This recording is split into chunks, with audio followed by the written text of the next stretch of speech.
Hi everyone. This week I'm going to talk about a topic which becomes more and more important as you grow senior into a company. But of course it's also very important when you're very young and you need an environment around yourself which helps you grow and develop into a leader. The topic is talking behind people's backs. If it's you that's having these conversations behind people's backs, I'm sure you must be hating yourself. But if this conversation is happening about you and people are talking behind your backs, there's a lot of ways that we can also deal with this. And in this video, I'm going to cover both of these areas. Let's get started.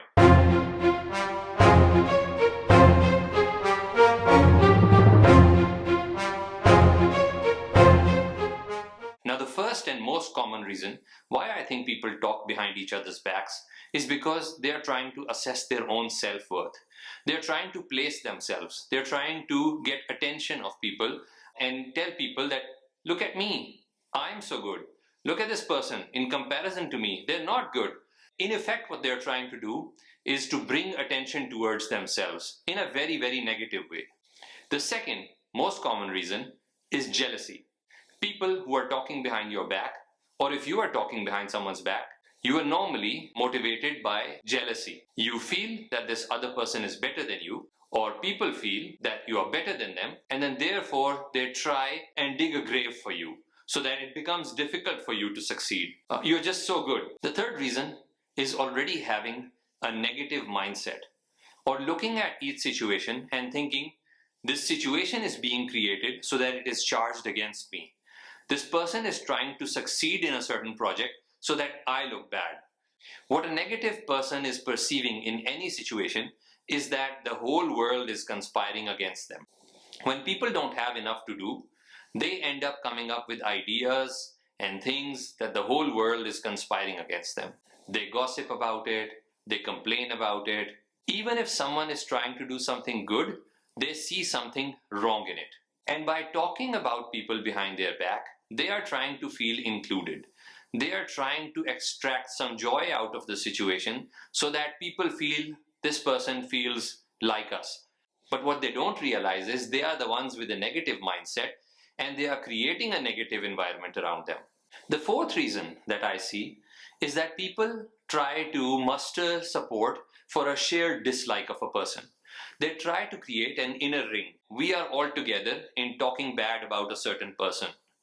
This is their way of trying to tell people, get comfortable around me.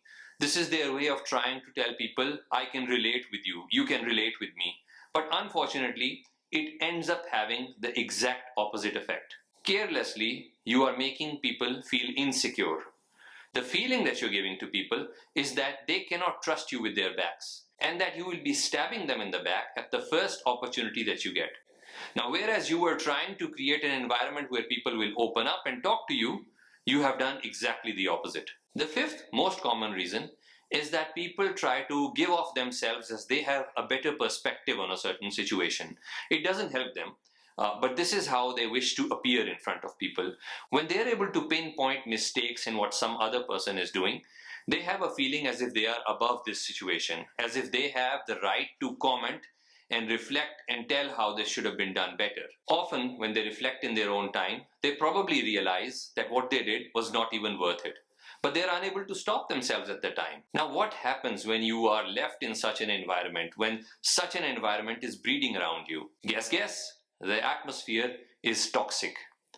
Politics are widespread. Everyone is now watching their backs. Nobody is coming to the party with their 100%.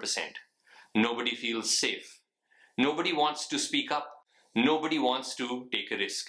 Everybody has started to feel insecure. Everybody feels unsure of voicing an opinion. And people feel they are not going to be truly valued if they try and add value. So you might as well just be quiet. That's what people think. As a thumb rule, just remember, when a person is not there, available to defend themselves, you should never speak behind their back. Because this creates an atmosphere of mistrust. Now, the reason why I'm making this video is I want to give you 10 tips if this happens with you, if you are the victim of this situation. The first thing you need to do is do absolutely nothing. And by do absolutely nothing, I just mean you don't need to do anything about this particular situation. Let me give you a story. There was once a man who felt that everyone in office is constantly watching him and criticizing him. He decided to go to his boss. His boss told him, get a glass of water, fill it to the brim, walk around the whole office, and come back without dropping a single drop. Now, when this man came back, his boss asked him, you were doing something very strange. What did people say about what you were doing? Unfortunately, he was not able to reply. Because at this point in time, he was not watching what others are saying about him. He was so focused on what he had to do that he was not looking at others. And therefore, I want to tell you that it is important to remain so focused on your goals, so focused on what you're trying to achieve, that the drama around you does not remain a priority. In fact, progress becomes your priority. Number two, if you decide to speak up about it, speak to someone who you do believe can help this person. Now, this could be two sets of people. One is a person that is higher in authority. Another person is someone who this individual trusts. If you are able to go to these people and help them understand the situation that this individual is creating, they are going to create a safe environment and counsel this person to become a better individual without actually having the intent of harming them. They will also see no point in exposing you as an individual who gave this feedback. Rather, they will be focused on the feedback. And this will give the individual an opportunity to actually improve. Because it is possible that if you try and deliver this message and you are neither a person of higher authority nor an individual this person trusts, there is a very high chance that your message will not get through. The third thing that you have to remember is that this is not company specific. So if this is happening in a workplace that you're in, it is going to happen in the next workplace that you go into. It is going to happen in the sports team that you join. It is going to happen every single place that you go into. Wherever teams are ineffective, this will creep up as a problem. So even if you're thinking about switching your company because of this problem, you might not be able to escape this problem. It's only a matter of time when you will be exposed to this situation again. Although in some companies you will be so busy, you will not get the time to think of these things, but it is going to remain nonetheless. And therefore, we must move to the fourth reason, which is you need to create systems so that you can limit the exposure you have to such people. It's like you need to distance yourself from a smoker because this individual is either going to leave you smelling bad or you're going to have secondhand smoke health issues. Distance yourself from such people. And what I mean by creating systems is that you need to have very careful and calculated interactions with this person that have a meaningful objective to be achieved at the end and no time to waste. The fifth thing is, this is definitely going to get you emotionally riled up. And you have to find a way to rise above the situation every single time. You need to calm yourself down and look at it from a distance and realize this is not personal about me. This is personal to this individual. This is likely something more about this individual than about me. This person has a habit, and you are probably not a person that's going to be able to solve it entirely. Now, the sixth point is a combination of points number 4 and 5, which suggests you need to never let your guard down with such people. You need to always remain in character. They will be looking for opportunities and cracks. You have to remain unwavering and in your character. Showing any weakness, letting go of some information that is unintended, revealing too much are all things which are going to leave you regretting. Point number 7. Not only with these individuals do you need to remain in character, you need to offer respect despite their repeated attempts to demean you. What you need to recognize is their behavior is not because of you. It is due to their own mental state. So if you get the opportunity to work on a project with such a person, give them the opportunity to see how it is to work with a person who is better, a person that does not backbite people, a person that does not have anything negative to say about a person. Be an example for them. Show them that there is an alternative possible. Point number 8, if the conversation still slips, you must bring it back. You need to say, no, I do not want to get into this discussion at the very outset. You do not need to get into it. You do not need to engage further.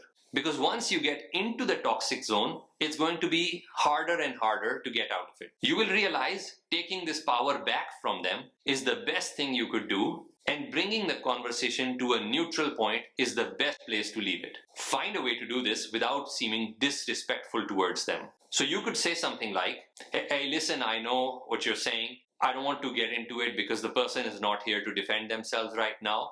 Would be better if we can talk it together with the person. And you'll realize that this person would be taken aback. This person would feel safer around you. This person is going to respect you more. They will value who you are as an individual. Point number 9, the value of distraction. Now, if you end up hearing anything about yourself which is negative and you hear it from someone else, this has the power of distraction. What you need to do is, first of all, not get surprised. Number 2, not get affected. Because you have to remember that these individuals are specialists at making people feel bad. Just brush it off, recenter yourself, and focus on where you need to go. Do not get distracted. And point number 10 is a very strange one. The way you can fix this negative taste in your mouth is by actually helping someone out. Fix this situation for someone else that you might be seeing, and you'll realize that by helping someone, you are able to bring yourself back into the balance. You are able to remind yourself who you are as an individual, and also remind yourself that you are not what is being said about you negatively. The feeling you're gonna get after helping someone or supporting someone is going to fully or partially eliminate the negativity that this situation has caused. It's such a weird topic to talk about, but it had to be done because I've had so many people face this situation and ask me what they need to do when they're in a toxic environment, when they feel they're unable to bring themselves fully to work, when they feel that their management is all judgmental, or that every single individual around them is trying to put them down. Be that individual that is going to hold up this wall together or make it stronger by eliminating toxicity in the environment and creating a place that you would like to work in. Toxicity breeds toxicity. Although you're not bound and married to stay into a place, you can make a difference every day that you are here. Make sure you play your role in preventing people speaking behind each other's back. That's all for this week, and I'll see you in another 2 weeks. Bye bye.